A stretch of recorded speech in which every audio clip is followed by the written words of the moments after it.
souffrances occasionnées par les fortes pluies diluviennes. C'est l'occasion pour moi, avant de me rendre sur différents sites éprouvés, de présenter mes condoléances à toutes les familles de victimes. Je prie Allah, le Tout-Puissant, de leur accorder une place privilégiée dans ces paradis. Les catastrophes naturelles, comme les tragédies du fait de l'action humaine, constituent généralement des points d'un nouveau départ pour les peuples. Nous ne devons pas rater cette fois-ci le nécessaire virage pour emprunter les chemins vers d'autres rivages. Oui, il faut agir, ici et maintenant. Agir contre nos mauvaises habitudes, agir contre nos mauvaises attitudes, agir contre nos mauvaises pratiques. Je retiens toutefois, et c'est un bon signe, que l'épreuve que notre pays traverse à travers ces pluies diluviennes a révélé l'immense capacité du peuple sénégalais à faire preuve de solidarité lorsque les enjeux le recommandent. Je félicite le Premier ministre Abdoul Mbaye et l'ensemble du gouvernement pour la promptitude avec laquelle et l'engagement avec lequel ils ont pris en charge les problèmes découlant de ces inondations. Je voudrais saluer les gestes divers de générosité et de disponibilité, les gestes patriotiques inspirés de nos traditions ancestrales qui veulent que la souffrance et les douleurs, comme la joie et le bonheur, soient partagés. Je salue l'acte posé par le vénérable Khalife général des Mourides, Serigne Sidi Mokhtar Mbacké, acte généreux et appréciable. Je salue toutes les Sénégalaises et tous les Sénégalais qui, de par leur élan spontané et exemplaire, ont frissonné avec les sinistrés, ont vécu leur peine et enduré leur angoisse. La grandeur des peuples se mesure à la hauteur de leur engagement dans les causes communes, de leur sens de l'intérêt général et surtout de leur capacité à savoir que le voisin est une partie de nous-mêmes. L'État ne saurait être en dehors de cet élan collectif, de cet élan patriotique, de cet élan exceptionnel de générosité, de partage et de solidarité. Notre existence n'a aucun sens si nous ne savons pas contenir et consentir les sacrifices indispensables pour le salut de la collectivité et pour la survie de la communauté, ainsi que pour le bien-être de toute la nation.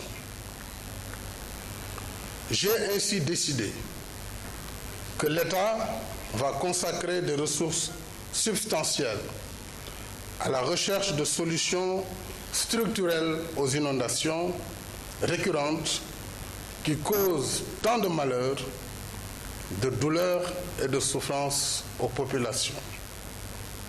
Comme vous le savez, le cœur de mon ambition pour le Sénégal demeure la satisfaction de chaque Sénégalaise et de chaque Sénégalais qui a droit à une vie décente et digne. Et ce droit non négociable touche à la santé, à l'emploi, à la justice et à la liberté. Voilà pourquoi je tiens aujourd'hui plus qu'hier à ce que j'ai appelé le nouvel ordre des priorités et la primauté de la patrie sur les partis. La réduction du train de vie de l'État au profil au profit de la satisfaction de la demande sociale. Voilà pourquoi, chers compatriotes, dans cet esprit, j'ai décidé de soumettre en procédure d'urgence un projet de loi constitutionnelle pour la suppression du Sénat.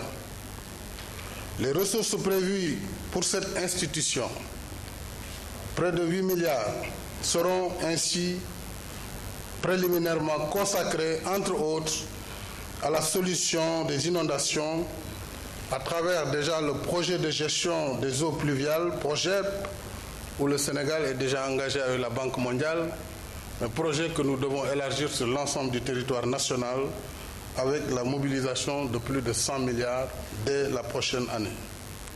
Je saisirai l'ensemble des partenaires du Sénégal, mais pour nous accompagner dans la mobilisation immédiate et la mise en œuvre de telles solutions structurelles. Je saisirai naturellement mes partenaires politiques, de la majorité comme de l'opposition, pour les inviter à voter ce projet de loi. Je sais la peine que ressentent mes partisans, peine légitime du maintien, les partisans du maintien du Sénat. Mais lorsque la détresse des populations est aussi ample, il faut savoir opérer les ruptures, savoir prendre les grandes décisions. Certes, le Sénat peut contribuer à asseoir des institutions robustes et crédibles pour l'équilibre des pouvoirs. Certes, le Sénat peut jouer un rôle majeur, qu'il peut être amené à jouer à l'avenir d'ailleurs, dans l'ancrage d'une démocratie irréprochable. Certes, le Sénat peut permettre d'élargir le champ de la représentation populaire de divers types d'acteurs dont les avis sont précieux pour la société, sa stabilité et sa cohésion.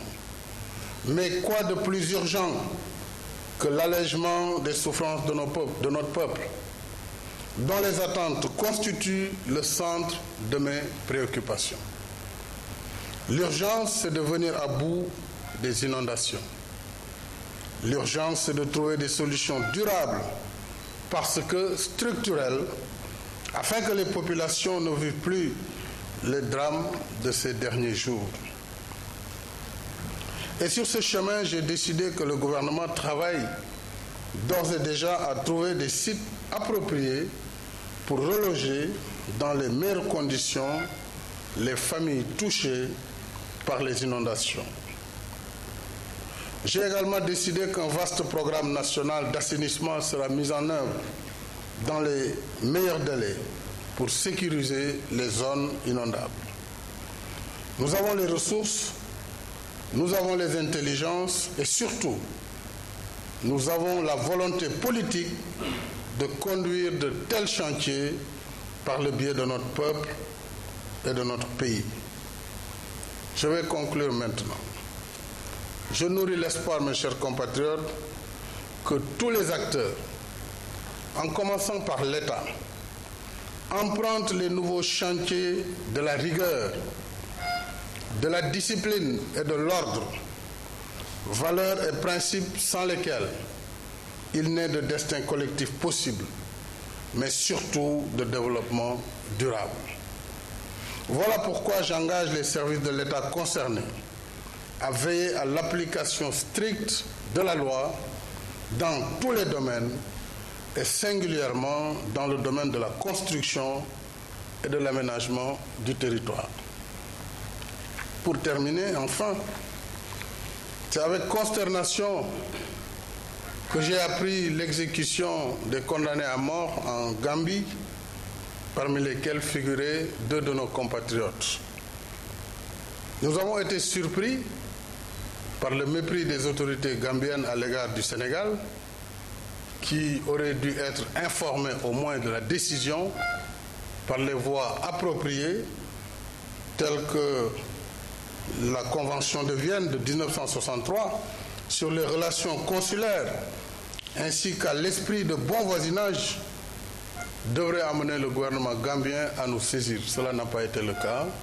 J'ai demandé au Premier ministre de convoquer l'ambassadeur de Gambie et de lui notifier la position du Sénégal et notre regret face à cette attitude tout à fait inacceptable. Et demain, s'il n'est pas à l'heure de la convocation, il faut qu'il quitte le Sénégal. Demain, à l'heure indiquée. Je condamne une application de la peine de mort entourée d'opacité et à l'insu des autorités sénégalaises. J'en appelle au président de la République de Gambie, le président Yahya Jammeh, pour qu'il épargne la vie de M. Saliou Niang, le troisième, et éventuellement que toutes les mesures soient prises, en tout cas dans le sens du droit international, afin que la paix et le bon voisinage puissent continuer à exister entre le Sénégal et la Gambie. Assalamu alaikum mbokk Sénégal. Ginnaaw bi ma jógee ci réewu Afrique du Sud maa ngi am tiis ci xew-xew yi am ci réew